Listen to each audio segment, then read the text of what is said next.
क्यों, कैसे हो? मजा आ रहा है ना अटैक ऑन टाइटन देखने में? और बिल्कुल जैसे ही सारी की सारी चीजें अपने एरन भाई साहब कर रहे हैं, उसी तरीके से जो स्टूडियो माप्पा है भाई रुक ही नहीं रहा। मतलब कि अगर आप लोगों को पता नहीं होगा तो फिर अटैक ऑन टाइटन के जो पहले 3 सीजन थे ना, वो विट स्टूडियोज ने बनाए थे, लेकिन ये 4था सीजन माप्पा बना रहा है। और सिर्फ ये एक चीज नहीं, बल्कि आज के टाइम पे उनके पास बहुत ही बड़ी बड़ी वाली प्रॉपर्टीज है। जुजुत्सु काइसन उन्होंने बनाया, आगे चल के चेनसो मैन, और इसके साथ साथ बहुत कुछ। लेकिन लेटेस्ट न्यूज सुन के मुझे अजीब लगा कि यार विनलैंड सागा भी बना रहे वो लोग, ये थोड़ा ज्यादा नहीं काम कर रहे हैं? विनलैंड सागा जो कि मुझे पर्सनली बहुत ज्यादा पसंद है, उसका सीजन 1 विट स्टूडियोज ने बनाया और सीजन 2 माप्पा बनाएगा, ऐसे रूमर्स हैं। लेकिन अब इधर उधर की बातें बहुत होगी, बात करते हैं अटैक ऑन टाइटन की। तो फिर लास्ट एपिसोड के एंड में एरन भाई साहब ने रमलिंग चालू कर दी, वो भी एकदम फुल स्केल में, और उसी के साथ साथ लोगों को बता भी दिया कि अब तुम्हारे पास ज्यादा टाइम नहीं है। तो मतलब सबको पता है कि daddy is coming and they all are literally fill in the blanks, क्योंकि मतलब अब एरन भाई साहब जो हैं वो सबको मारने वाले, लाइक लिटरली सबको मारने वाले हैं। पैराडाइस नाम का जो छोटा सा आइलैंड है ना, उसको छोड़ के पूरी दुनिया में जितने भी लोग हैं, everyone he will kill everyone. मैं तो पहले से बोलते आ रहा हूँ कि एरन क्या करने वाला ना, इसका हिंट अपने को इसके ओपनिंग और एंडिंग सॉन्ग में दे दिया है। तुम लोगों ने अब तक अगर उसको गेस कर लिया होगा तो फिर अच्छी बात, नहीं किया होगा तो शौक लगा। जिसका हिंट उसने सीजन 3 के एंड में दे दिया था, जब वो लोग पहली बार समुद्र में जाते हैं और वो आर्मिन को बोलता है कि आर्मिन, समुद्र के पार जितने भी लोग हैं, क्या उन सबको मार दिया तो मैं फ्री हो जाऊंगा। अब वो एक्चुअल में क्या होता है अपने को आगे चल के एपिसोड्स में पता चलेंगे। लेकिन इस एपिसोड्स में इंट्रो होने के बाद पहला शॉट अपने को दिखाया जाता है एनी के पिताजी, एनी वो फीमेल टाइटन। और उसी के साथ साथ ये जो एपिसोड है ना, वो खत्म भी एनी पे होता है, मतलब बाप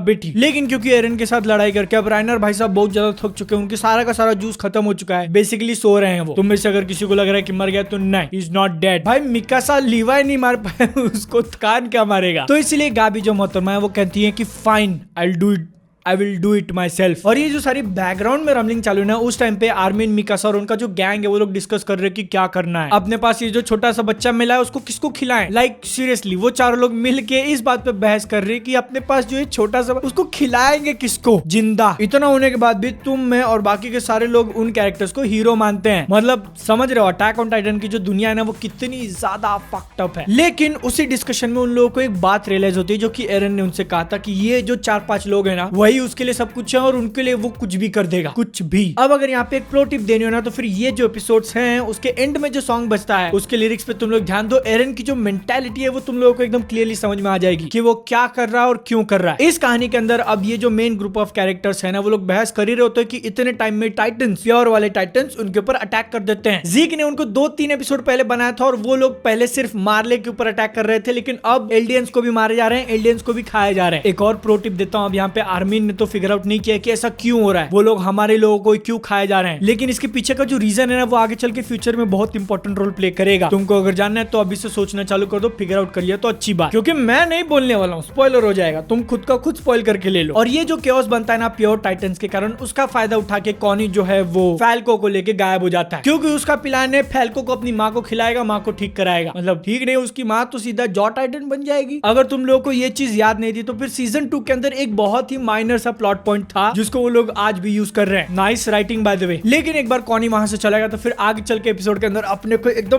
प्योर एक्शन वाला स्पेक्टेकल देखने मिलता है। देख के पुराने दिनों की याद आ गई। यू नो वो सिंपल डेज जब अटैक ऑन टाइटन का मतलब यही था कि इंसान वर्सेस टाइटन्स, जाओ और उनको मारो। लेकिन आज वो टाइम नहीं रहा। अब एग्जांपल के लिए गैबी जो है वो खुद उस, क्या नाम था उस लड़की का जिसको पहले साशा ने बचाया था, अब गैबी बचा रही है, वो भी एकदम हीरोइक फैशन में, मतलब हीरो के माफिक। अब बोलो गैबी के हेटर्स सीधा मुंह के अंदर बंदूक घुसा के मारा है, टाइटन और हेटर्स दोनों के। तुम लोग अभी तक गैबी को बहुत ज्यादा हेट कर रहे थे ना, कोई बात नहीं, गैबी तुम लोगों को माफ कर देगी, क्योंकि उसको अब समझ में आ चुका है कि हर एक इंसान के अंदर डेविल है, सिर्फ आइलैंड पे नहीं। तुम्हारे अंदर भी डेविल है, मेरे अंदर भी डेविल है, माफी मांग लो। लेकिन इस एपिसोड के अंदर सिर्फ गैबी के लिए ही अच्छे मोमेंट्स नहीं थे, बल्कि बाकी जो छोटे मोटे कैरेक्टर्स हैं, जैसे कि वो टीचर अपने उन स्टूडेंट्स की जान बचाता है जो स्टूडेंट्स ने उसको पीट दिया था। मिकासा येलेना की जान मतलब बचाने की जरूरत नहीं थी उसको, फिर भी बचा लिया है, अच्छे कर्म कर दिए हैं। और मतलब ये जो एक्शन सीन्स है ना, वो देखने में इतना ज्यादा मजा है, सब लोग एक साथ मिलकर काम कर रहे हैं, ये माइंडलेस टाइटन्स को मार रहे हैं। पुराना जो ओडियम गियर था उसमें उड़ उड़ के जा रहे हैं, सच बता रहा हूँ नॉस्टैल्जिक फीलिंग आ गई।